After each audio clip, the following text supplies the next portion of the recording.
ओम शांति। 17/11/2023। मीठे बच्चे, बाप के गले का हार बनने के लिए ज्ञान योग की रेस करो। तुम्हारा फर्ज है सारी दुनिया को बाप का परिचय देना। प्रश्न है, किस मस्ती में सदा रहो तो बीमारी भी ठीक होती जाएगी। किस मस्ती में रहे? चीटिंग करने वाले ने पहले बताया। किस मस्ती में रहे? छोड़ो ना, उसको बंद करो कल से। किस मस्ती में रहे?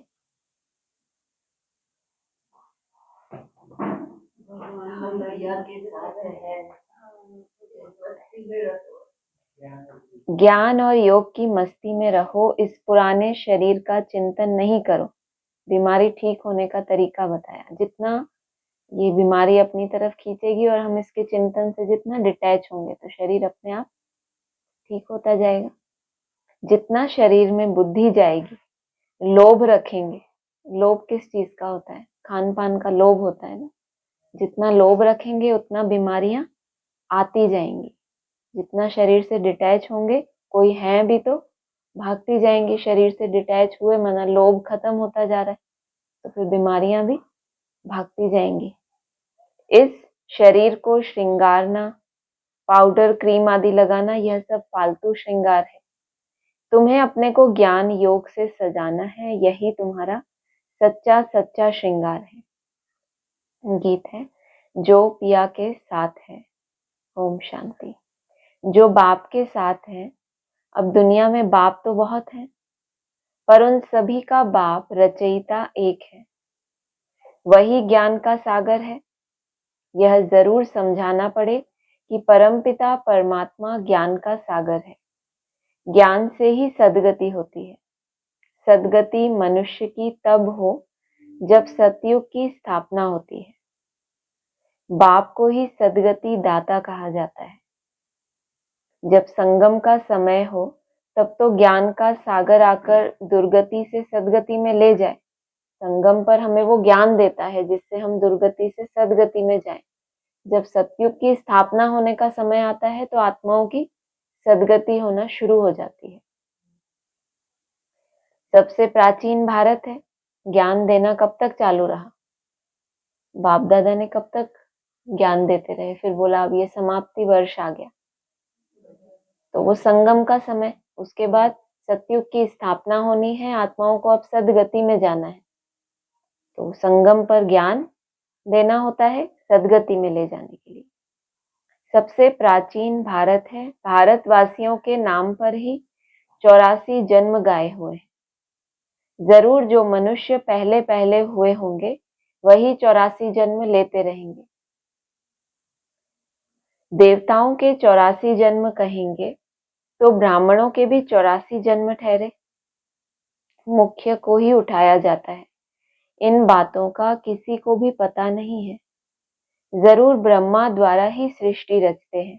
पहले पहले सूक्ष्म लोक रचना है, फिर यह स्थूल लोक। यह बच्चे जानते हैं सूक्ष्म लोक कहाँ है, मूल लोक कहाँ है। कहाँ कब कहा जाता है? ये जो इनका दूसरा वाला है ना ईयरफोन, इसको पीछे करो अपने, ऐसा पीछे कर दीजिए। हाँ, बच्चे क्या जानते हैं? कौन से 2 लोक का नाम लिया? मूल लोक कहाँ कहाँ है? कहाँ का मतलब किससे है? कोई स्थान से रिलेशन होता है तभी कहते हैं ना कहाँ है। सूक्ष्म लोक कहाँ है और मूल लोक कहाँ है, ये बच्चे जानते हैं। बोला था ना कि जाओ उन बच्चों के पास, वो तुम्हें मूल वतन का, सूक्ष्म वतन का सारा समाचार देंगे। माता पिता तो नहीं बताएंगे ना, तो तुम जाओ उनके पास। तो बाबा इसमें कह रहे हैं बच्चे जानते हैं सूक्ष्म लोक कहाँ है, मूल लोक कहाँ है। पहले पहले सूक्ष्म लोक रचना है और फिर यह स्थूल लोक। सोचो इस लाइन में भी कितना रहस्य होगा। मूल वतन, सूक्ष्म वतन, स्थूल वतन, इसको ही त्रिलोक कहा जाता है। जब त्रिलोकी नाथ कहते हैं तो उसका अर्थ भी चाहिए ना। त्रिलोकी नाथ कब कहा जाए? जब इन तीनों लोकों का पूरा हमें ज्ञान हो जाए। मूल वतन कहाँ है, सूक्ष्म वतन कहाँ है? पहले सूक्ष्म को रचा, फिर स्थूल लोक को रचा। वास्तव में त्रिलोकीनाथ एक बाप ही कहला सकते हैं और उनके बच्चे कहला सकते हैं। यहाँ तो कई मनुष्यों के नाम हैं त्रिलोकीनाथ, शिव, ब्रह्मा, विष्णु, शंकर आदि। यह सब नाम भारतवासियों ने अपने ऊपर रखा दिए हैं। डबल नाम भी रखाते हैं, राधे कृष्ण, लक्ष्मी नारायण। अब यह तो किसी को पता नहीं कि राधे और कृष्ण अलग अलग थे। वह एक राजाई का प्रिंस था और वह दूसरी राजाई की प्रिंसेस थी। वो किस वंश का? कृष्ण सूर्यवंशी, राधा चंद्रवंशी। तो अलग अलग राजाई के प्रिंस प्रिंसेस। यह अभी तुम जानते हो, जो अच्छे अच्छे बच्चे हैं उन्हों की बुद्धि में अच्छी अच्छी पॉइंट्स धारण रहती हैं। जैसे डॉक्टर जो अच्छा होशियार होगा, उनके पास तो बहुत दवाइयों के नाम रहते हैं। ऐसा थोड़ी पेशेंट आया तो बुक खोल के बैठे। ये घर वाली भी लाइट ऑन कर दीजिए। तो उसकी बुद्धि में क्या होता है, पहले से ही सब दवाइयों के नाम रहते हैं। तो हमें भी जब जैसी परिस्थिति हो उसके अनुसार वैसा वैसा कौन सा ज्ञान रत्न यहाँ काम आने वाला है, वो हमें हमारी बुद्धि में धारणा हो। जैसे डॉक्टर जो अच्छा होशियार होगा, उनके पास बहुत दवाइयों के नाम रहते हैं। यहाँ भी यह नई नई पॉइंट्स बहुत निकलती रहती हैं। बाबा ने तो मुरली चला दी, अब उस बुद्धि उसका मंथन करके नई नई पॉइंट्स मुरली में तो नहीं फिर से छप जाएंगी ना। जो इसमें आया है मुरली, वही बच्चों के अंदर पॉइंट्स का मंथन होगा। जितनी सूक्ष्म बुद्धि होगी तो नई नई पॉइंट्स कैसे निकलेंगे? मुरली तो एक बार चल गई, अब बच्चों की स्थिति के आधार से उसका मंथन होके पॉइंट्स निकलेंगे ना। दिन प्रतिदिन इन्वेंशन होती रहती है। जो भी हमें जैसे शास्त्र लिखे गए, तो हर एक ने अपने अपने हिसाब से उसकी व्याख्या की। तो दिन प्रतिदिन क्या हुआ, इन्वेंशन होती गई ना। तो इन्वेंशन का आधार क्या है? कोई भी इन्वेंशन होती है तो कैसे होती है? एकाग्रता और एकांत। लौकिक साइंटिस्ट भी क्या करते हैं? फोकस्ड रहते हैं, रिसर्च करनी है, दुनिया से डिटैच, खान पान की परवाह नहीं, अंडरग्राउंड चले जाते हैं। तो नई नई इन्वेंशन होती है। जिन्हों को अच्छी प्रैक्टिस होगी वह नई नई पॉइंट्स धारण करते होंगे। धारण नहीं करते हैं तो महारथियों की लाइन में नहीं लाया जा सकता। सिर्फ सुनाने से पॉइंट्स की उनको धारणा नहीं मानी जाएगी। बाबा कह रहे हैं धारण नहीं करते हैं तो महारथियों की लाइन में नहीं लाया जा सकता। सारा मदार बुद्धि पर है और तकदीर की भी बात है। यह भी ड्रामा में है ना। ड्रामा को भी कोई नहीं जानते हैं। यह भी समझते हैं कि कर्म क्षेत्र पर हम पार्ट बजाते हैं, परंतु ड्रामा के आदि मध्य अंत को नहीं जानते। सोचो, इसी रंगमंच पे पार्ट बजा रहे हैं, ब्राह्मण बन गए। ये सृष्टि चक्र 5000 वर्ष का ऐसे घूम रहा है, उसमें हम कौन से युग में हैं? इतना कर्म क्षेत्र पर है कि यहाँ हम जैसे कर्म करेंगे उसके अनुसार ही हमारा पूरा ड्रामा शूट होने वाला है। लेकिन ड्रामा का आदि, मध्य और फिर अभी अंत वो शुरू हो रहा है। जो अभी लास्ट सीन, लास्ट कल्प जो शुरू हो रहा है, उसको जानते ही नहीं। परंतु ड्रामा के आदि मध्य अंत को नहीं जानते तो गोया कुछ भी नहीं जानते। सब कुछ जाना, लेकिन अभी ड्रामा में कौन सी सीन आगे आ रही है, क्या ड्रामा की नई सीन, सब तो फिर पुरुषार्थ कैसे करेंगे? उनको वो उमंग उत्साह क्यों आएगा कि हम कुछ करें? मालूम है 36 में विनाश होना है, हम ऐसे बैठे बैठे शरीर छोड़ देंगे, तो वो पुरुषार्थ किस लिए करें? क्या हम इसलिए पुरुषार्थ करें कि हम बहुत आराम से शरीर छोड़ें? कोई भी इतनी तपस्या इसलिए कभी करता है कि हम आराम से शरीर छोड़ें? तो ड्रामा के आदि मध्य अंत को नहीं जाना, गोया कुछ भी नहीं जाना। क्योंकि ड्रामा में आपका क्या रोल है, किस कैटेगरी की आत्मा हो, किस तरह का रोल प्ले कर रही हो उस पर्टिकुलर शूटिंग पीरियड में। जब नया कल्प घूमा, उसमें सतयुग का कल्प आया, त्रेता का कल्प आया, तो जिनकी बुद्धि में नॉलेज होगी तो वो वैसा शूट करेंगे ना कि ये बहुत वैल्यूबल टाइम है, इसमें मुझे ऐसे-ऐसे हर एक संकल्प के ऊपर भी अटेंशन रखेंगे। तुमको तो सब कुछ जानना है। तुमको ये दिखाई देता है ना प्यास अपने अंदर की, हमें तो सब कुछ जानना है। जो चीज़ें अभी नहीं भी क्लियर हैं, लेकिन अगर क्वेश्चन भी उठता है, जैसे ऊपर एक लाइन आई ना, इसका जवाब अभी नहीं है, हमारे पास तो नहीं है कि पहले सूक्ष्म लोक रचना है, फिर यह स्थूल लोक। ये समझ में आता है कि शायद इसमें कोई गहराई है, लेकिन वो क्या है, कुछ आपको आता है? नहीं, इसमें ऐसा है, ज़रूर ब्रह्मा द्वारा ही सृष्टि रचते हैं। जो भी ब्राह्मणों की सृष्टि है, ब्रह्मा द्वारा रची गई है। पहले सूक्ष्म लोक रचना है, फिर यह स्थूल लोक। तो ज़रूर जो अव्यक्त आत्माएँ हैं, शायद उनसे रिलेटेड कुछ हो कि पहले एक प्लानिंग होती होगी कि कैसे अब उनको भी हमें आना है, तो हमारे सहयोगियों को भी। हाँ, तो अभी ये वेरिफाइड नहीं है, इसलिए ज़्यादा नहीं बोलते। बाकी ये है कि इसमें कुछ गहराई है। फिर दूसरा ये बोला ऊपर, सूक्ष्म लोक कहाँ है, मूल लोक कहाँ है, कहाँ का संबंध है लोकेशन। तो वो भी एक चीज़ है कि हम तो समझते हैं वो तो कुछ है ही नहीं। कभी-कभी बाबा कहते हैं सूक्ष्म वतन कुछ भी नहीं है। ये तो बाबा ने खेल-पाल के लिए रचा है। कल आया था ना ये पॉइंट, हाँ, कि वो वहाँ पर तो ये खेल-पाल है कि जो आत्माएँ जन्म ले चुकी हैं वो भी वहाँ दिखती हैं उनको, फिर वो कुछ बोलती हैं क्योंकि भक्तों की उस दादी-दीदी में भावना है। तो बाबा साक्षात्कार कराते हैं। वो आत्मा तो कहीं जन्म लेकर बैठी है, लेकिन ये भावना का भाड़ा मिलता है भक्तों को। बाप आए हैं, बच्चों को मालूम पड़ा तो बच्चों का फर्ज है औरों को भी परिचय देना, सारी दुनिया को बतलाना फर्ज है। जो फिर ऐसे ना कहें कि हमको मालूम नहीं था। तुम्हारे पास बहुत आएंगे, है ना, तुम्हें जा जा के नहीं भी परिचय दिया तुमने तो भी तुम्हारे पास बहुत आएंगे। बरोबर, सॉरी, लिटरेचर आदि बहुत लेंगे। बच्चों ने शुरू में साक्षात्कार भी बहुत किया है। यह क्राइस्ट, इब्राहिम भारत में आते हैं। चाहे कोई भी धर्म के धर्म पिताएं हों, जो इनके बीज होंगे, पहले पहले कहाँ एंट्री लेते हैं? जो चैतन्य भारत है, उसकी मन बुद्धि में पहले पहले आएंगे कि क्राइस्ट कौन है और इब्राहिम कौन है। तभी तो कल आई थी ना बात, मुख के अंदर सारे ग्रह नक्षत्र घूम रहे हैं। तो जिसकी मन बुद्धि में होगा कि ये आत्माएं कौन कौन है, तो मुख से निकलेगा ना, तभी तो पता चलेगा कि यही वो आत्मा है जिसके मुख में ब्रह्मांड है। ऐसे तो सब कहेंगे सुनी सुनाई कि हमें भी पता है, हमें भी, लेकिन मंथन किसके अंदर आया ये पहले पहले।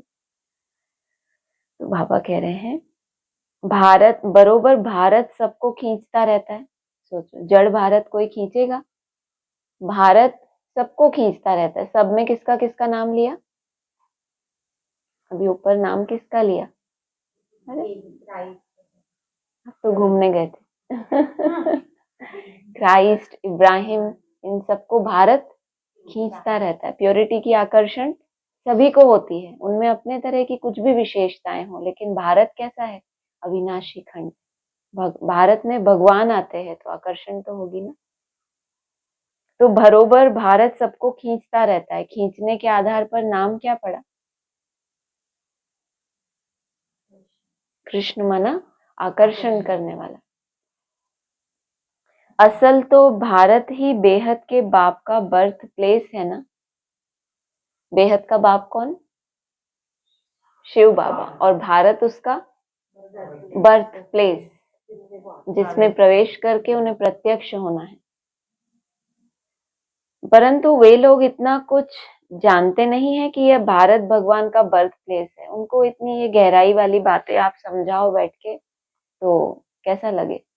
समझने की बस जड़ भारत, बिंदी शिव बाबा और जड़ भारत। तो बाबा कह रहे हैं यह भारत भगवान का बर्थ प्लेस है।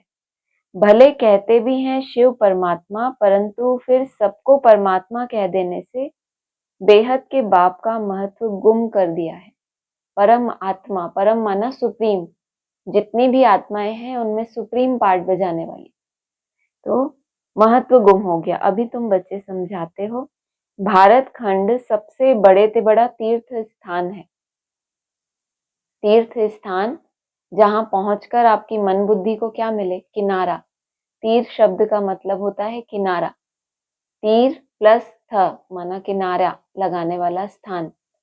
तो किसी जड़ स्थान पर जाकर अच्छे से अच्छे तीर्थ पे चले जाएं, आबू चले जाएं, जरूरी है कि सबके मन बुद्धि को किनारा मिले ही। पहले मन बुद्धि तैर रही थी, समझ नहीं आ रहा था कैसे याद करें, कैसे टिकें, कैसे एकाग्रता बढ़ाएं, तो क्या वहां स्थान पर जाने से किनारा मिलता है? तो जड़ तीर्थ की बात नहीं है। चैतन्य आत्मा जो खुद किनारे पर लगी हुई होगी, एकाग्रता में टिकी हुई होगी, वही आपको विधि बताएगी ना कि अब आप भी ऐसे बनो, आप भी ऐसे ऐसे करो। तो ये चैतन्य बात है। भारत खंड सबसे बड़े से बड़ा तीर्थ स्थान है। बाकी और सब जो भी पैगंबर आदि आते हैं, भारत को किससे कंट्रास्ट किया? पैगंबर से। पैगंबर चैतन्य है, तो यहाँ भारत की चैतन्य हुआ ना। तो और जो पैगंबर आदि आते हैं वह आते ही हैं अपना अपना धर्म स्थापन करने। भगवान ने जो धारणाएं बताई उसमें बिना कोई मिक्सचैरिटी किए वैसे का वैसा धारण करे, वो नहीं। अपना अपना कहते नहीं, तो अपनी बातें करते रहते हैं। भगवान ने जो ज्ञान दिया उसमें थोड़ा थोड़ा मिक्स है। उनके पिछाड़ी फिर सब धर्मों वाले आते जाते हैं। अभी है अंत। कोशिश करते हैं कि वापस जाएं, परंतु तुमको यहाँ लाया किसने? क्राइस्ट ने आकर क्रिश्चियन धर्म स्थापन किया, उसने तुमको खींच कर लाया। कुछ हिसाब किताब होगा ना। भारत सबको खींचता रहता है, तो भारतवासी होंगे, कुछ हिसाब किताब होगा तो उनको ज्यादा खींचेगा। क्राइस्ट ने भी क्रिश्चियन धर्म स्थापन किया, उसने तुमको खींच कर लाया। कोई ना कोई धर्म का जो छिलका है हम आत्माओं के ऊपर, कहीं ना कहीं से खींच के उस धर्म पिता की तरफ थोड़ा सा मन बुद्धि झुकी, और आपका शूटिंग हो गई कि अब आपको उस धर्म पिता के वहां पर जन्म लेना पड़े। तो ऐसे ही हमारा हिसाब किताब बनता है। क्यों बाबा ऐसा कहते हैं? कोई संकल्प को भी चेक करो, ये संकल्प बाप पसंद करेगा? कल सुना था ना हमने। क्योंकि संकल्प से ही आपकी सृष्टि रची जा रही है। बाप ये चाहता है कि आदि से अंत तक तना में रहने वाले हम भारतवासी बने। मन बुद्धि कहीं झुके ही ना, कोई कितना ही धर्म पिता बड़े से बड़ा, लेकिन बाप की मत से थोड़ा अलग है उसका, लेकिन अच्छा है वो भी। तो हमें लगे कि ये भी तो कितना अच्छा है, तो ये भी आ गया ना। तो एक शिव बाबा दूसरा ना कोई से संकल्प थोड़ा सा आपका हिला, तो वो धर्म पिता फिर क्या करेगा? खींचेगा आपको। अनायास ही आप ना चाहते हुए भी उसके प्रभाव में आ जाएंगे, क्योंकि कहीं ना कहीं बीज है कि ये भी तो अच्छा है, ये भी तो अच्छा समझाते हैं। तो बाबा कह रहे हैं अभी सब तंग हुए हैं वापस जाने के लिए। इतने जन्मों में हर एक ने अपने अपने हिसाब से इधर उधर चक्कर लगाए, अभी सब क्या हो गए? भटक रहे हैं। यहाँ भी जाके देखा, वहां भी मन को शांति नहीं मिल रही। तो अब क्या चाहते हैं? कि कोई भी हमें वापस ले जाए। वापस माना अपनी उस मूल वतन की स्टेज में, कि आत्मा को कुछ सेकंड शांति की अनुभूति हो। तो अभी तंग हो गए हैं, यह तुमको समझाना है। सब आते हैं अपना अपना पार्ट बजाने। पार्ट बजाते बजाते दुख में आना ही है, फिर उस दुख से छुड़ाकर सुख में ले जाना बाप का ही काम है। बाप का यह बर्थ प्लेस भारत है। लौकिक में भी होता है ना, बच्चे माँ बाप उनको अच्छे से सजा के तैयार कर देते हैं, सवेरे सवेरे खेलने निकल जाते हैं। जिस बच्चे की जैसी बुद्धि होगी वैसा संग करेगा। कहीं गलत संग में आया, गंदा संदा खाया, फिर दुखी हुआ, रोते रोते घर आया, तो फिर सुख देना किसका काम? तो ये पूरे सृष्टि में हमारा भी ऐसा चक्र लगाया हमने। सतयुग में श्रृंगार करके हमें भेजा गया, उसके बाद हम यहाँ भटके, वहां भटके, ये धर्म पिता, भटकते भटकते लास्ट में फिर तंग हो गए। अब हमें वापस ले चलो। फिर पुकारा उसको। बाप का यह बर्थ प्लेस भारत है, इतना महत्व तुम बच्चों में भी सभी नहीं जानते। इसमें जानने का क्या है कि भारत में भगवान आते हैं। आप छोटे बच्चे को सिखा दो, वो भी बोल देगा भगवान कहाँ आते हैं, बोलो बच्चों? भारत में। और बाबा कह रहे हैं इसका महत्व तुम बच्चों में भी सभी नहीं जानते। जिस तन में भगवान बाप आते हैं उसको साधारण पार्ट है ना, तो उसका महत्व भी तुम बच्चे भी नहीं जानते। हल्के रूप में लेते हैं ना। कोई कोई बाबा कहते हैं ब्रह्मा को भी महत्व नहीं देते कि ये थोड़ी भगवान है, तो शिव बाबा भगवान है। तो पता नहीं ये बोलता है कि शिव बाबा बोलते, बड़े कंफ्यूज होते रहते हैं। थोड़े हैं जो समझते हैं और नशा चढ़ा हुआ है। कल्प कल्प बाप भारत में ही आते हैं। यह सबको बताना है, निमंत्रण देना है। पहले तो यह सर्विस करनी पड़े, लिटरेचर तैयार करना पड़े, निमंत्रण तो सबको देना है ना। रचयिता और रचना की नॉलेज कोई भी नहीं जानते। सर्विसेबल बनकर अपना नाम वाला करना चाहिए। जो तीखे बच्चे हैं, जिनकी बुद्धि में बहुत पॉइंट्स हैं, उनकी मदद सब मांगते हैं, उनके नाम ही जपते रहते। एक तो शिव बाबा को जपेंगे, फिर ब्रह्मा बाबा को, फिर नंबरवार बच्चों को। क्यों उनको जरूरत पड़ती है? क्योंकि उनकी बुद्धि में बहुत पॉइंट्स हैं। अभी हम इस परिस्थिति में फंस गए, अभी इसके लिए हमें क्या ज्ञान का पॉइंट बुद्धि में लाना है? बाबा ने बोला है ना मुरली में, बाप दादा की दी हुई शिक्षाएं आपको समय पर याद आ जाए, तो इसको क्या कहा जाता है? बाप दादा की दी हुई शिक्षाएं समय पर याद आ जाना, इसको कहते हैं तीव्र पुरुषार्थी। अगर आप तीव्र पुरुषार्थी हो ना, हमेशा ही पुरुषार्थ में लगे हैं, आपकी स्पीड आप ढीली होने ही नहीं देते, तो बाप दादा की ड्यूटी है, समय पर आपको सही पॉइंट याद आएगा, या कोई मुरली ऐसी सामने आ जाएगी उसमें आपको वो पॉइंट मिलेगा, तो उसको कहेंगे तीव्र पुरुषार्थी। उसको भटकना ना पड़े। ये जिसका खुद बाप इतना बड़ा साहूकार और बच्चा पैसे पैसे का मोहताज हो, तो कैसे कहे? अब हमारा बाप ज्ञान रत्नों का सागर, हाँ? और हमें लगे कि अरे ऐसी परिस्थिति में अब हम क्या करें क्या करें, तो फिर बेगर ही कहलाएंगे ना। भक्ति मार्ग में हाथ से माला फेरते हैं, अभी फिर मुख से नाम जपते हैं, शूटिंग कर रहे हैं अभी। पहले शिव बाबा को, फिर ब्रह्मा बाबा, फिर नंबरवार बच्चों के नाम जपते रहते हैं। ऐसा फलाने बहुत अच्छे सर्विसेबल हैं, निरहंकारी हैं, बड़े मीठे हैं, उनको देह अभिमान नहीं है। कहते हैं ना, मिठुरा घुरता घुराए, माना मीठे बनो तो सब मीठा व्यवहार करेंगे। बाप कहते, तुम दुखी बने हो, अब तुम बच्चे मुझे याद करेंगे तो मैं भी मदद करूंगा। तुम नफरत करेंगे तो मैं क्या करूंगा? यह तो गोया अपने ऊपर नफरत करते हैं। पद नहीं मिलेगा, धन कितना अथाह मिलता है। किसको लॉटरी मिलती है तो कितना खुश होते हैं। उनमें भी कितने इनाम आते हैं, फर्स्ट प्राइज, सेकंड प्राइज और थर्ड प्राइज होती है। हूबहू यह भी ईश्वरीय रेस है, ज्ञान और योग बल की रेस है। और जो इनमें तीखे जाते हैं वही गले का हार बनेंगे और तख्त पर नजदीक बैठेंगे। इसका मतलब तख्त पर बैठने वाले और भी हैं, लेकिन तख्त शायद कोई बड़ा रखने वाले हैं, उन्होंने ऐसा सोचा होगा, उनके बोलने से ऐसा लगा कि तख्त पर आप नजदीक बैठेंगे, माना पास में। जैसे ये बड़ा सारा है तो एक यहाँ बैठे एक उससे दूर, तो यहाँ वाला ज्यादा नजदीक हो गया ना, तो यहाँ पर थोड़ा सा मार्जिन दिखाई देता है। नहीं तो पहले कहा था तख्त पर क्या एक के ऊपर एक बैठेंगे? तख्त पर तो दो ही बैठेंगे या एक ही बैठेगा, एक के ऊपर एक थोड़ी बैठेंगे। तो यहाँ बाबा ने थोड़ा सा हमें मार्जिन दिया। जो तीखे जाते हैं वही गले का कौन सी रेस बताई? कौन सी रेस बताई? हाँ, ईश्वरीय रेस। किस चीज की रेस है?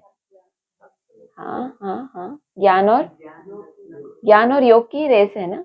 इसमें जो तीखे जाते हैं वही गले का हार बनेंगे और तख्त पर नजदीक बैठेंगे। समझाया तो बहुत सहज जाता है। अपने घर को भी संभालो क्योंकि तुम कर्म योगी हो। क्लास में 1 घंटा पढ़ना है, फिर घर में जाकर उस पर विचार करना है। ये होमवर्क भी करना है, क्लास वर्क तो है और साथ में होमवर्क, विचार करते हैं घर पे जाके। यही कुछ तो करते होंगे, और क्या करेंगे, और कुछ काम ही नहीं है।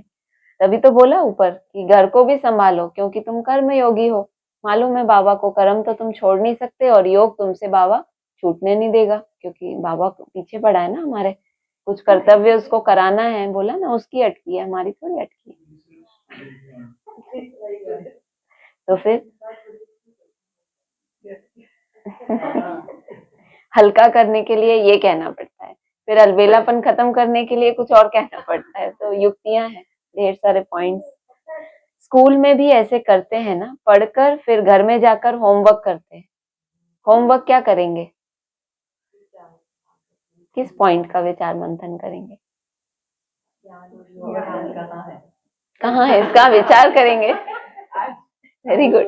वो सूक्ष्म वतन वालों को इनवाइट करना कि थोड़ा आप अपना लोकेशन भेजो हमारे पास। बाप कहते हैं एक घड़ी आधी घड़ी,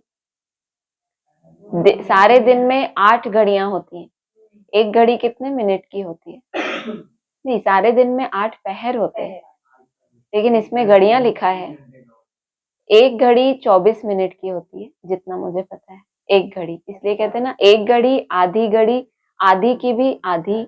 एक घड़ी 24 मिनट, आधी घड़ी 10-12, वही 10 माना बस। हमारा ट्रैफिक कंट्रोल हुआ ना, और 10 से भी आधा 5, तो ये ट्रैफिक कंट्रोल है ना। हमने शुरुआत कितने से की है? 5 से। पहले 3 था, अभी थोड़ा सा हमने 5 तक किया। बड़ौदा वाले तो बड़ा कर रहे हैं ट्रैफिक कंट्रोल को, बढ़ाने वाले। तो 5। तो बाबा कह रहे हैं सारे दिन में 8 घड़ियां होती है। तो एक घड़ी आधी घड़ी 20 मिनट, 24 मिनट, 10-12 मिनट। तो सारे दिन में ये 8 बार अभ्यास अगर हम कर पाए, 20-20, 24-24 मिनट, 8 बार, कितना हुआ? 24 मिनट 8 बार, माना 20-20 मिनट समझ लो। कितने घंटे हुए? ठीक, नहीं इसमें ऐसा लिखा है 8 घड़ियां। वैसे 8 पहर होते हैं एक दिन में, और एक घड़ी 24 मिनट की होती है। 8 घड़ी तो 3 घंटे हुए पक्का। हाँ ठीक है, 1 थोड़ा ऊपर, वही 3.5 पौने 3 घंटा 45 मिनट के आसपास। तो ठीक है, ये हमारा होमवर्क है। ऊपर होमवर्क की बात आई और नीचे टाइम भी दे दिया। 3 घंटा 45 मिनट का क्या करेंगे?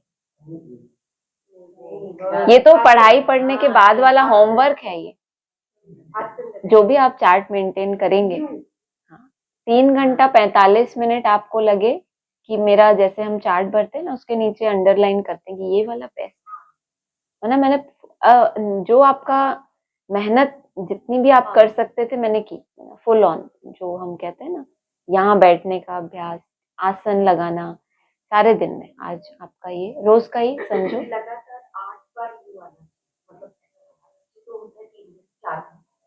अच्छा, 8 बार। एक तो कोशिश करो लगातार हो। लगातार ना भी हो तो बीच बीच में हो, ये वाले आधा घंटा, फिर 1 घंटे बाद कोई आधा घंटा, फिर उसके ऊपर आप एक राउंड लगाओ, ये वाला, फिर आप देखो वो कितने हुए राउंड वाले यू। राउंड वाले यू, हाँ, राउंड वाले यू चाहिए हमें कितने? 8 यू, 4 आवर्स होते। ठीक है, तो वो हमें चाहिए। ये हमारा रोज का होमवर्क है। क्या होमवर्क?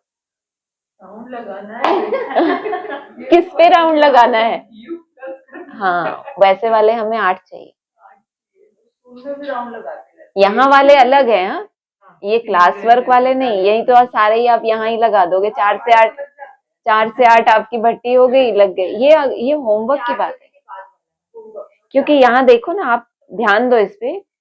बच्चे पढ़कर फिर घर में जाकर होमवर्क करते हैं, फिर इसी के आगे लाइन है, बाप कहते हैं एक घड़ी आधी घड़ी, दिन में 8 घड़ियां होती है। तो होमवर्क हुआ ना।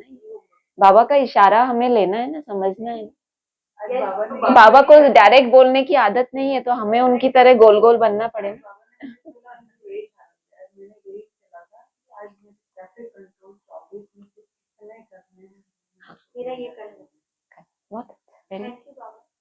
तो ये आपका घर पे जाने के बाद का होमवर्क है। ठीक है, हमारा भी होमवर्क है।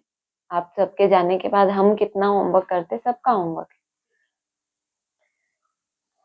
उनसे भी बाप कहते हैं एक घड़ी अच्छा आधी घड़ी, 24 मिनट, 12 मिनट, 15-20 मिनट भी क्लास अटेंड कर, धारणा कर, फिर अपने धंधे धोरी में जाकर लगो। काफी ज्यादा छूट दे दी नहीं बाबा ने, 15-20 मिनट आओ। आगे बाबा तुमको बिठाते भी थे कि याद में बैठो। आदि स्वंत हो रहा है ना, अभी बिठाते हैं कि नहीं? यहाँ भी बैठो तो शरीर से भी बैठो। तो आगे भी तुमको बिठाते थे, इसलिए अभी भी तुमको ही बिठा रहे हैं। स्वदर्शन चक्र फिराओ, भ्रुकुटी में बैठो और चारों ओर किरणें फैलाओ, फिर उनको समेटो, फिर फैलाओ। याद का नाम तो था ना, बाप और आदि में जब बिठाते थे वहां पर नाम था, अभी क्या है, काम कर रहे हैं। वहां पर तो इतनी, बाबा कहते ज्ञान ही नहीं था, कैसे याद करे। दादियां कहती थी हमें पता ही नहीं था कैसे याद करे, मैं आत्मा हूँ, ऐसे बोलते थे कि मैं आत्मा हूँ। ब्रह्मा बाबा ऐसे लिखते थे मैं आत्मा हूँ, ऐसा ही था शुरू में। तो बाबा कह रहे याद का नाम तो था ना कि हाँ, अभी कौन लिखेगा। हो सकता है कई आत्मा ऐसे पुरुषार्थ करती हूँ, बहुत ही बेसिक लेवल का पुरुषार्थ हो गया, लेकिन अगर उससे ही एकाग्रता में हमें मदद मिले तो किसी भी बात, जैसे हम ये करते हैं मेरा बाबा मीठा बाबा प्यारा बाबा, तो वो भी तो वही हो गया। आप लिखो या मुख से बोलो, मतलब आप बिजी हो कहीं ना कहीं, कुल मिला के व्यर्थ से छूटने के लिए। बाप और वर्षे को याद करते करते स्वदर्शन चक्र फिराते फिराते जब देखो कि नींद आती है तो सो जाओ। ये 4 घंटे में नहीं, नहीं तो वहां इधर इशारा कर दिया, वो नहीं वो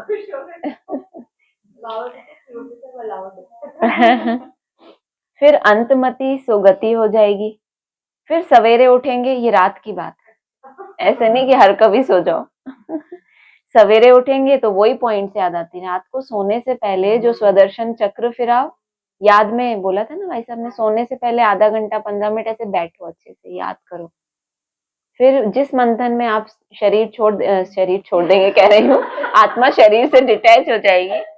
मतलब रोज रात को ऐसा ही होता है जैसे कि हम मर गए, शरीर से अलग हो गए, माना मर गए, फिर एक नया जीवन, नया दिन हमारे लिए। हमारी रात की तो योग निद्रा टाइप की होगी, क्योंकि सुबह उठ के फिर वही पॉइंट याद आएंगी, इसलिए ये रात को सोने की बात है। ठीक है, क्लियर, नो डाउट्स। ऐसे सुनो, इसके आगे की लाइन सुनो, सबकी नींद भाग जाएगी। ऐसे अभ्यास करते करते तुम नींद को जीतने वाले बन जाएंगे, कि हमें नींद आए, उससे सोना तो है लेकिन स्वदर्शन चक्र फिराते फिराते सोएं, तो आपकी नींद तामसी वाली नींद नहीं होगी कि फालतू इधर उधर का सुन के देख के सो गए, बातें करके, किसी से झगड़े करके, व्यर्थ संकल्पों में। व्यर्थ संकल्प अंदर में, यही तो है ना, युद्ध चलती होती है कई बारी। हमारा हमारा ब्राह्मणों का सब कुछ बहुत सूक्ष्म होता है, बेहद होता है।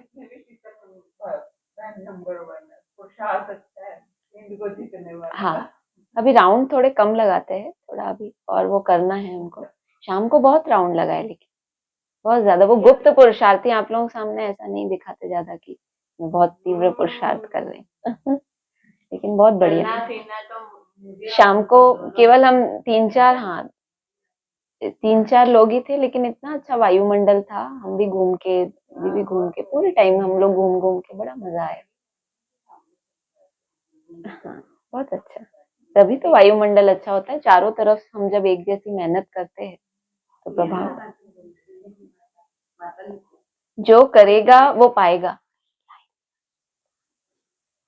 करने वाले का देखने में आता है, ऐसे नहीं कि करेगा जो, वो प्रत्यक्ष नहीं है, करने वाले का देखने में आता है, उसको ज्यादा समझाने की भी जरूरत नहीं, उसकी चलन ही प्रत्यक्ष होती है।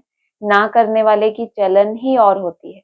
देखा जाता है यह बच्चे विचार सागर मंथन करते हैं, धारणा करते हैं, कोई लोभ आदि तो नहीं है, यह पुराना शरीर है। यह शरीर ठीक भी तब रहेगा जब ज्ञान और योग की धारणा हो। सोचो कितनी बड़ी लाइन है ये। आपका शरीर भी तब ठीक रहेगा जब ज्ञान और योग की धारणा होगी। धारणा नहीं होगी तो शरीर और ही सड़ता जाएगा, ऐसा ही लिखा है इसमें। धारणा नहीं होगी तो शरीर भी क्या होगा, क्योंकि ज्ञान की धारणा बुद्धि में नहीं है तो लोभ भी रहेगा। शरीर की नॉलेज ही नहीं है, प्रकृति को कैसे सत्य प्रधान बनाए, कुछ नॉलेज नहीं है, तो क्या होगा, धीरे धीरे सड़ता जाएगा। सोचेंगे हम तो आत्मा हैं, हम तो निराकार हैं, शरीर की तरफ ध्यान ही नहीं, जो आया सो खाया, लोभ में चले गए तो और ही सड़ता जाएगा।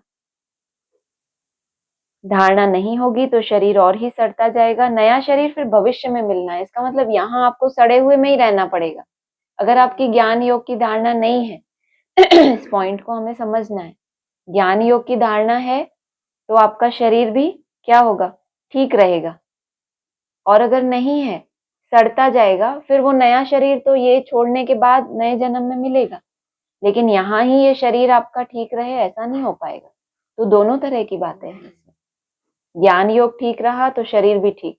वहां सड़े हुए शरीर की बात नहीं है। तो कुछ आत्माएं की वो कैटेगरी ज्ञान योग की धारणा वाली आत्माएं, और कुछ आत्माएं धारणा नहीं है, उनका शरीर और ही सड़ेगा, फिर उनको नया शरीर कहाँ मिलेगा?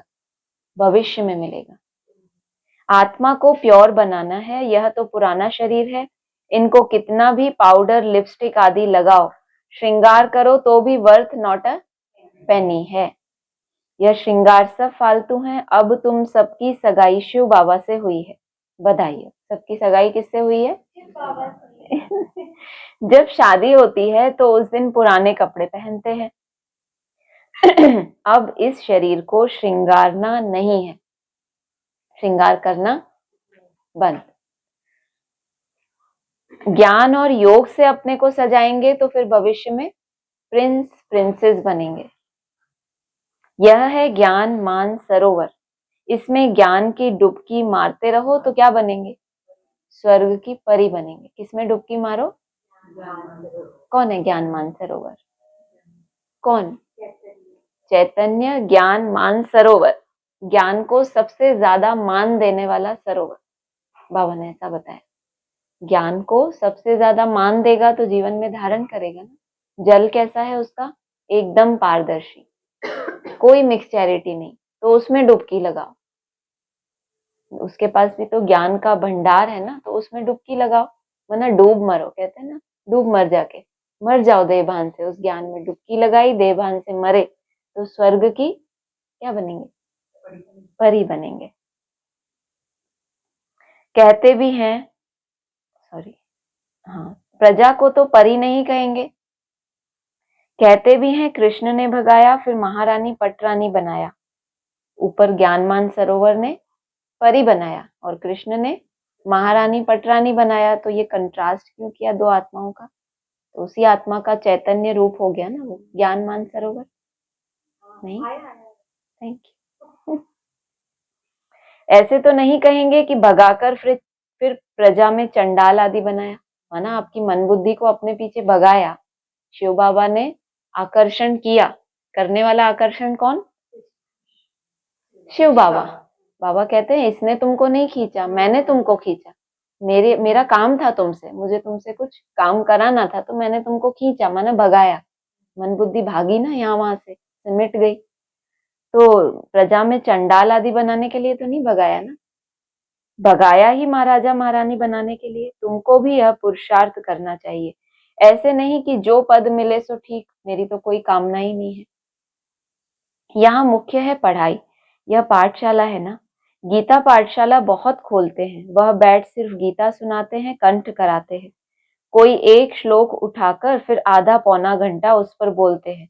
ये सेवा एडवांस में बहुत होती है। गीता का कोई एक श्लोक उठाया और उस पर बोलते हैं, उसका व्याख्या करते हैं। इससे फायदा तो कुछ भी नहीं है। यहाँ तो बाप बैठ पढ़ाते हैं, एम ऑब्जेक्ट क्लियर है, और कोई भी वेद शास्त्र जप तप आदि करने में कोई एम ऑब्जेक्ट नहीं है। बस पुरुषार्थ करते रहो। परंतु मिलेगा क्या? जब बहुत भक्ति करते हैं तब भगवान मिलते हैं। सो भी रात के बाद दिन जरूर आना है, समय पर होगा ना। कल्प की आयु कोई क्या बतलाते हैं, कोई क्या बतलाते हैं। समझाओ तो कहते हैं शास्त्र कैसे झूठे होंगे, भगवान थोड़े ही झूठ बोल सकता है। समझाने की सिर्फ ताकत चाहिए। वो कहते हैं ना, ये मुरलियां तो भगवान की बोली हुई वाणी है। इसमें जब कोई नया मंथन सामने आता है तो बोलते हैं ये भगवान ने कोई झूठ बोला क्या? झूठ नहीं बोला, लेकिन समझने की उसको ताकत चाहिए। तो बाबा भी वही कह रहे हैं, भगवान थोड़े ही झूठ बोल सकता है, सिर्फ समझाने की ताकत चाहिए। तुम बच्चों में योग का बल चाहिए। योग बल से सब काम सहज हो जाते हैं। कोई भी तरह का काम हो, स्थूल या सूक्ष्म, सब कुछ सहज। कोई काम नहीं कर सकते हैं तो गोया ताकत नहीं है। हम कहते हैं ना, हम ये नहीं कर सकते, ये हमें नहीं आता, कोई भी स्थूल या सूक्ष्म, ये परिस्थिति में हम सहन नहीं कर सकते। तो बाबा क्या कह रहे हैं? कोई काम नहीं कर सकते हैं तो गोया ताकत नहीं है। इसका मतलब क्या नहीं है आपके पास? योग बल नहीं है। कहाँ कहाँ बाबा भी मदद करते हैं। ड्रामा में जो नूंद है वह रिपीट होता है, यह भी हम समझते हैं, और कोई ड्रामा को समझते ही नहीं। सेकंड बाय सेकंड जो पास होता जाता है, टिक टिक होता जाता है, हम श्रीमत पर एक्ट में आते हैं। श्रीमत पर नहीं चलेंगे तो श्रेष्ठ कैसे बनेंगे? सब एक जैसे बन नहीं सकते, यह लोग समझते हैं। हम एक हो जाएं। एक का अर्थ नहीं समझते। एक क्या हो जाएं? क्या एक फादर हो जाना चाहिए या एक ब्रदर हो जाना चाहिए? कहते हैं ना हम सब वन गॉड वन फैमिली। एक होना का मतलब क्या है? एक होना माना आपकी मन बुद्धि एक के साथ जुड़ी है, तो आप अंदर से क्या है? एक ही है। चाहे आप कितनी भी दूर हैं तो भी एक है। ब्रदर कहें तो भी ठीक है। श्रीमत पर बरोबर हम एक हो सकते हैं। तुम सब एक मत पर चलते हो। तुम्हारा बाप, टीचर, गुरु एक ही है। जो पूरा श्रीमत पर नहीं चलते तो वह श्रेष्ठ भी नहीं बनेंगे। एकदम नहीं चलेंगे तो खत्म हो जाएंगे। रेस में उनको ही निकालते हैं जो लायक होते हैं। रेस में दौड़ाया भी किनको जाता है? चांस भी किनको जाता है? दिया जाता है। हाँ, रेस भी होती है तो उसमें सबको, उसके लिए भी परीक्षा होती है, उसमें भी सिलेक्शन होता है कि रेस में भाग कौन कौन लेगा। तो बाबा भी कह रहे हैं रेस में उनको ही निकालते हैं जो लायक होते हैं। जब कोई बड़ी रेस होती है तो घोड़े भी कैसे चाहिए? घोड़ों की रेस होती है ना। हाँ, घोड़े भी अच्छे फर्स्ट क्लास चाहिए। तो हम सब कैसे घोड़े हैं जिनको बाबा ने रेस के लिए चुना? क्योंकि लॉटरी बड़ी रखते हैं। लॉटरी बड़ी है, जीत जाएगा तो उसको बहुत बड़ी लॉटरी मिलनी है। यह भी अश्व रेस है। अश्व माना कौन सा घोड़ा? मन रूपी घोड़ा। हुसैन का घोड़ा कहते हैं ना, उन्होंने हुसैन के घोड़े पर लड़ाई में दिखाया। हुसैन को घोड़े पर लड़ाई में दिखाया है। अभी तुम बच्चे तो डबल अहिंसक हो। काम की हिंसा है नंबर 1। इस हिंसा को कोई जानते ही नहीं। सोचो, समझते हैं काम विकार स्थूल विकार की बात है। काम की हिंसा को जानते ही नहीं, जबकि सबको पता है काम क्या होता है। काम शत्रु है। बाबा कह रहे जो सूक्ष्म हमारी कामनाएं हैं, ब्राह्मण बनने के बाद हर चीज आपकी रॉयल हो जाती है ना, खान पान रहन सहन, तो माया भी फिर कैसी हो जाती है? एकदम रॉयल, एकदम सूक्ष्म, जिसका आपको पता ही ना लगे कि ये इतनी इच्छा तो ठीक है ना। तो जानते ही नहीं। सन्यासी भी ऐसे नहीं समझते हैं, सिर्फ कहते हैं यह विकार है। बाप कहते हैं काम महाशत्रु है, यही आदि मध्य अंत तुमको दुख देता है। तुमको यह सिद्ध कर बताना है कि हमारा प्रवृत्ति मार्ग का राजयोग है और तुम्हारा हठ योग है। तुम शंकराचार्य से हठ योग सीखते हो और हम किससे सीखते हैं? वो शंकराचार्य से सीखते हैं। हम किससे सीखते हैं? शिवाचार्य से। क्या सीखते हैं? हाँ, राजयोग सीखते हैं। वो हठ योग सीखते हैं शंकराचार्य से। ऐसी ऐसी बातें समय पर सुनाना चाहिए। कोई तुमसे पूछे कि देवताओं के 84 जन्म हैं, तो भला इन क्रिश्चियन आदि के कितने जन्म हैं? बोलो यह तो तुम हिसाब करो ना। तुम्हारा मंथन चल रहा है क्रिश्चियन के कितने धर्म होते, जन्म होते, तो तुम उस धर्म के होगे, तो तुम अपना खुद कैलकुलेट करो। हमारे पास अपनी कितनी कैलकुलेशन है। 5000 वर्ष का साइकिल, फिर ये ड्रामा का चक्र, फिर हूबहू रिपीटेशन। जाप कर रहे कुछ? कर रही थी। अच्छा, वो द्वापर से आते हैं। द्वापर से ऊपर और कम हो जाएंगे ना। 5000 वर्ष में 84 जन्म हुए। क्राइस्ट को 2000 वर्ष हुए। बाबा हिसाब करो, एवरेज कितने जन्म? 30-32 जन्म होंगे।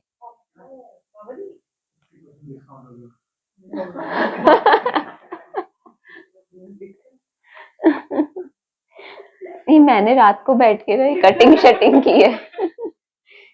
फालतू काम था। यह तो क्लियर है जो बहुत 63 जन्म वाले में से, अब उसमें भी उनका एकदम शुरू में तो नहीं आ जाते। 2200 वर्ष उनके कम हो जाते हैं। 2000 ना, 2500 में भी वो उनके और 500 वर्ष और कम हो गए। तो जो बहुत सुख देखते हैं वह दुख भी बहुत देखते हैं। हाँ, बाबा ने करेक्ट लिखा है। उन्हों को कम सुख कम दुख मिलता है। एवरेज का हिसाब निकालना है। पीछे जो आते हैं वह थोड़े थोड़े जन्म लेते हैं। बुद्ध का, इब्राहिम का भी हिसाब निकाल सकते हैं करके। 1-2 जन्म का फर्क पड़ेगा। बुद्ध और इब्राहिम नियर ही है ना, 250 वर्ष का। यह सब बातें विचार सागर मंथन करना चाहिए। कोई पूछे तो क्या समझाएं, फिर भी बोलो। पहले तो बाप से वर्षा लेना है ना, तुम बाप को तो याद करो।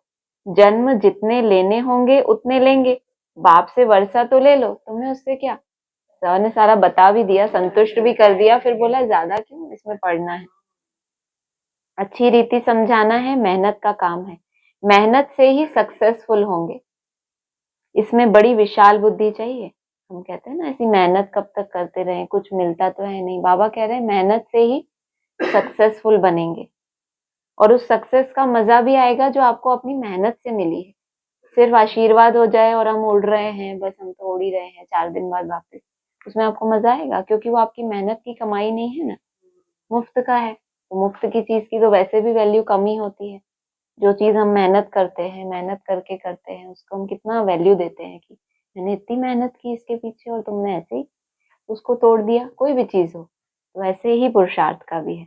इसमें बड़ी विशाल बुद्धि चाहिए सिर्फ इस लाइन को समझने के लिए, क्या कि मेहनत से ही सक्सेसफुल बनेंगे। इसमें बड़ी विशाल बुद्धि चाहिए। क्या विशाल बुद्धि चाहिए? करना मंथन से। बाबा से और बाबा के धन से बहुत लव चाहिए। कोई तो धन ही नहीं लेते, अरे ज्ञान रत्न तो धारण करो, तो कहते हैं हम क्या करें, हम समझते नहीं। नहीं समझते हो तो तुम्हारी भाभी। अच्छा, मीठे मीठे सिक्की लदे बच्चों प्रति माता पिता बाप दादा का याद प्यार गुड मॉर्निंग। रूहानी बाप की रूहानी बच्चों को नमस्ते। रूहानी बच्चों की रूहानी बाप दादा को याद प्यार गुड मॉर्निंग और नमस्ते। सार है, किसी से भी नफरत नहीं करनी, सबसे मीठा व्यवहार करना है, ज्ञान योग में रेस करके बाप के गले का हार बन जाना है।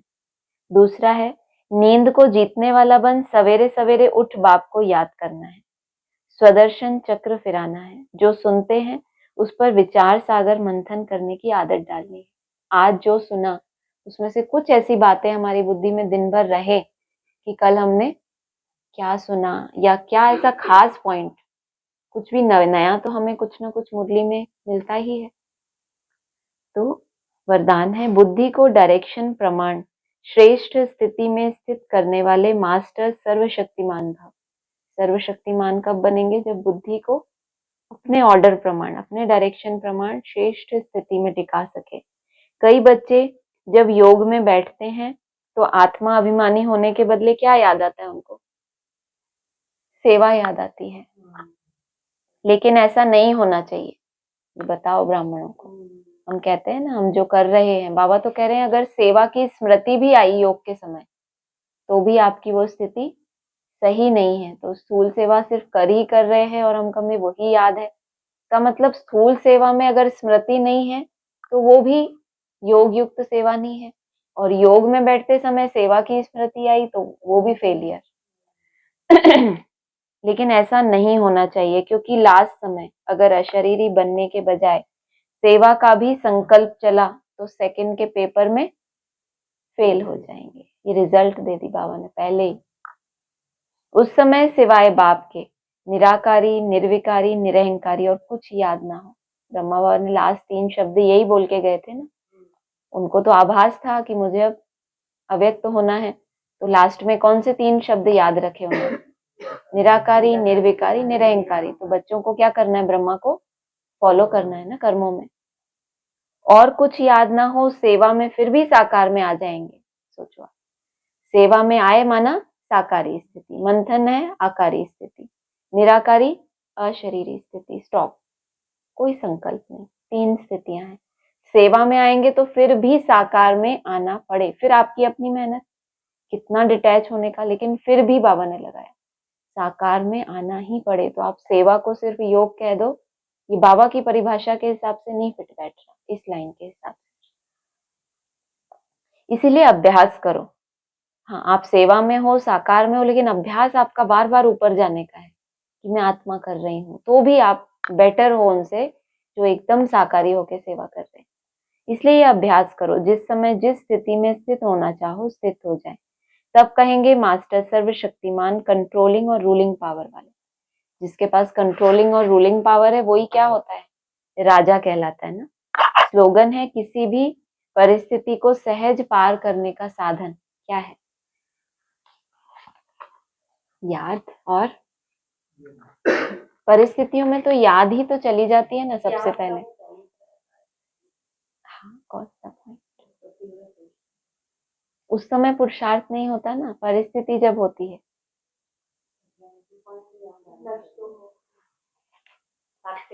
एक बल एक भरोसा, मतलब आपकी याद नहीं आ रही आपको, लेकिन भरोसा एक है। कोई दूसरे रास्ते नहीं ढूंढ रहे कि अरे यहाँ तो मेरी स्थिति नहीं बन रही, शायद कोई और नया ज्ञान मिले, शायद कोई और भगवान का परिचय मिले। कितना भी माया के विघ्नों में हो, लेकिन एक का बल और एक पे भरोसा वो नहीं जा रहा, तो वो परिस्थिति से आपको पार होना ही है। ओम शांति।